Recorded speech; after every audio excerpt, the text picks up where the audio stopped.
I know you have probably watched someone less capable than you get the promotion, get the opportunity, and get the recognition you should have had. And you stood there thinking, how? How does that keep happening? In this video, I go over 7 tips I learned from studying Ayanokoji's thinking and applied them into my goals and aspirations of becoming a business owner. By the end, you'll have 7 tips to think about and apply to your life as well. Ayanokoji is a character in anime who understands that feeling better than almost anyone. It wasn't because he overcame it with talent or hard work or a random moment of inspiration, but because he took his situation, being underestimated, and decided to use it. The way he operates is not a fantasy, it is a framework, one that the most quietly powerful entrepreneurs alive have already figured out. In this video, we go through 7 secrets, one at a time. And if you have spent your whole life being the one nobody noticed, these are going to feel like they were written for you. Remember every time someone counted you out, every time someone looked at you and made their thoughts on you without knowing anything real about you. That specific quiet sting of being dismissed. Ayanokoji did not fight that feeling, he weaponized it. The first secret is this: being overlooked is not a disadvantage. It is one of the most powerful positions you can occupy. When nobody is watching you, nobody is building defenses against you, nobody is studying how you operate. You get to have that element of surprise and have your successes appear quietly, in a nonchalant manner. Before the original iPhone launched, Apple went completely ghost mode, similar to how that girl or boy didn't text you back. Every competitor was loudly telling the world what their next phone would do. Apple was invisible. And then on one Tuesday in January 2007, Steve Jobs walked onto a stage, and the world had no way to stop him. Nobody even expected this because Apple had been dismissed as a computer company. That dismissal was the advantage. I'm 100% sure you've been in a room where someone talked the entire time and said almost nothing useful, but you sat there noticing everything and what was actually happening beneath the surface. Who was performative versus who was genuine. Nobody in that room knew you had seen all of it. That is Ayanokoji's second secret. Secret 2, watch more than you speak. Ayanokoji obsesses over people, how they behave under pressure, their fears, their overwhelming desires. He remembers all of it quietly before he ever needs to use it. Because at the end of every trend, every deal, etc., there is a human being making a choice. If you understand the human, the choice becomes so predictable before it happens. Steve Jobs never ran focus groups. He watched how people fumbled with devices and frustrated them without them being able to figure out why. He was reading human beings. Every product Apple made under him felt like it solved a problem people had not even named yet. An innovative sense, which is what happens when you spend more time observing than speaking. 72% of consumers say they are loyal to brands that understand them personally, courtesy of Salesforce research. This one is going to be the hardest. If you have spent your life being overlooked, I'm knowing the last thing you're trying to hear is that you should let someone else take credit for your work. You spent years watching other people get recognized for things you contributed to. Now someone is telling you to do it. Stay with me, because Ayanokoji is telling us to be strategic. Secret 3, let go of needing credit. Ayanokoji engineers outcomes from the background and lets someone else take the recognition, not out of generosity, but out of precision. The person who believes the idea was theirs will defend it and fight for it far harder than they ever would for someone else's vision. Outcome over acknowledgement. Warren Buffett does not walk into places telling founders what to do. Well, he can barely walk, but he asks questions carefully until the founder arrives at the conclusion Buffett already knew they would reach. The founder feels heard. The deal closes on Buffett's terms. They don't realize the conversation was guided from the very first question. That is mastery of the principle that the person who needs to win the argument rarely wins the deal. You have tried things that did not work. So have I. And each time there was that moment afterward, that heavy, quiet moment where you sat with it and wondered if you were just not built for this. That feeling is real. But what you did with it, whether you let it define you or whether you studied it, that is the difference Ayanokoji's thinking pointed me to. Secret 4, treat every failure like data. Ayanokoji responds to setbacks by recalculating. He treats failure the same way he treats success, as information to be used in the next move.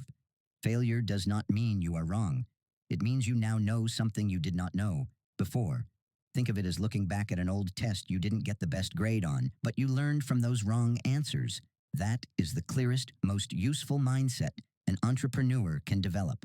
Sarah Blakely grew up with a father who asked her one question at dinner every week, that being, what did you fail at this week, not what you succeed at. He was telling her from childhood to treat failure as information. That mindset allowed her to hear no from every major manufacturer she approached and keep moving. She was collecting data. She started with $5,000. She is now worth over $1 billion. You have probably begun something before you were ready.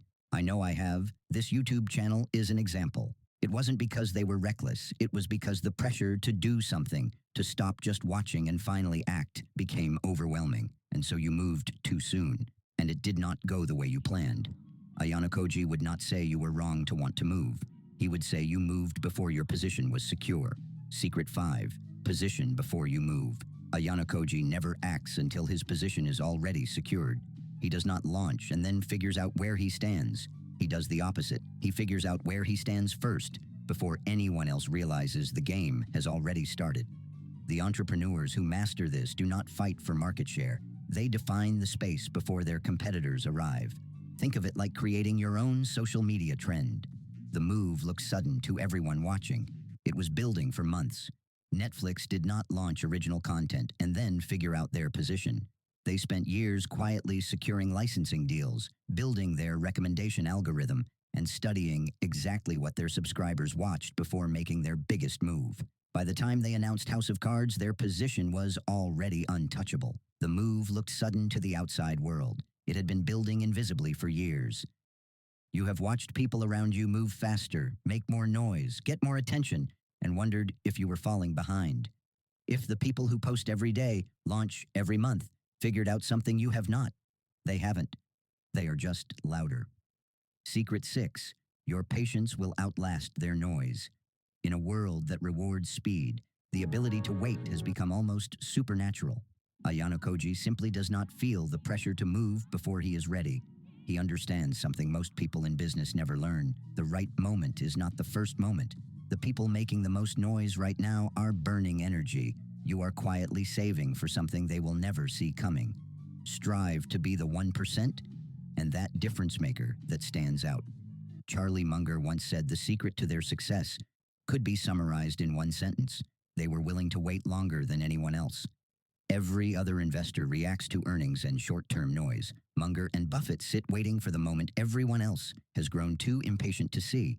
That patience has compounded into one of the greatest fortunes ever built, not despite the waiting. Here is something nobody ever told me or you.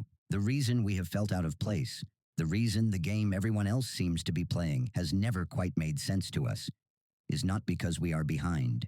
It is because we have been trying to compete at the wrong level. We were not built for the visible game. You and I were built for the one underneath it, the one most people never even know exists. Secret 7. The real game is always bigger than it appears. Ayanokoji is never playing the game everyone else thinks is being played. When others compete for points, he thinks about what those points mean at the end of the year. He is always thinking about the bigger picture. The most quietly powerful entrepreneurs do exactly the same thing. They are not competing for what everyone can see. They are positioning for what is coming next. When Amazon launched in 1994, everyone saw a bookstore. Nobody defended against a bookstore. But Bezos was not playing the bookstore game. It was the data game. Amazon Web Services, a cloud computing division that started as an internal tool, which now generates more profit than Amazon's entire retail business. Nobody saw that happening at all. Bezos was operating at a level nobody else was even looking at. That is the level you were built for. If you have spent your life feeling like you were on the outside looking in, watching people louder than you, more confident than you, and get everything you felt like you deserved, this is what Ayanokoji would want you to understand. You were never losing. You were building something nobody could see yet. And that is exactly how it is supposed to look before something becomes undeniable. 7 secrets. Being overlooked is an advantage. Watch more than you speak. Let go of needing credit. Treat failure like data, position before you move. Your patience outlasts their noise, and you were never playing the wrong game, you were playing the wrong level. Apple, Netflix, Amazon, Buffett, Blakely, every single one of these principles has already been proven at the highest levels of business by people who understood exactly what Ayanokoji understood. Subscribe if this felt like it was meant for you. If you enjoy content like this, where I take anime characters and their perspectives on anything finance and entrepreneurship, leave a like and comment and I will be sure to reply.